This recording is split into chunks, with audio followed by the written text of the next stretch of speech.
Welcome to springlib. So for this problem, we're going to be doing implicit differentiation, which is a very useful technique when dealing with multiple variables in a function or y's and x's all throughout a function.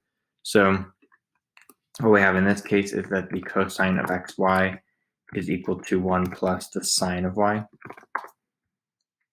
So we want to perform implicit differentiation. And to do that, what we're going to do is take the derivative of this side and then take the derivative of this side. First, we'll take the derivative of the left side. When we take the derivative of the left side, we remember that the derivative of cosine is negative sine. So what we'll have here is negative sine xy, but then we have to do the chain rule. So that's going to give us times x y prime. It's going to be the product rule. So xy prime plus y dx, which is just that, which is just y. Then we'll have that this is equal to the 1 will go away since it's the derivative of a constant. And then all we'll be left with is the cosine of y times y prime. So this is what we'll have right here. And then what we'll do next is we're going to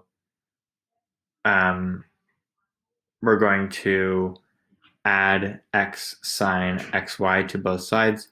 And the reason why we have the negative x sine xy is because this right here is distributed. So what we'll have in this case, since this is all distributed, is x, it's a negative x sine xy times y prime.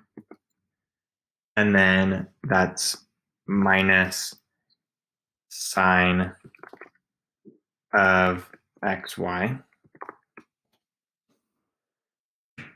And then we also want to have, this is minus y sine of xy, just to confirm that. Then what we'll have as a result is, since this was all, we have to keep in mind this was all to be distributed with. So this is going to be equal to the same stuff over here.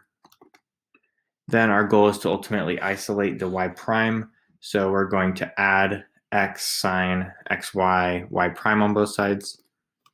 So when we do that, we end up getting this right here. So it's positive now instead of negative.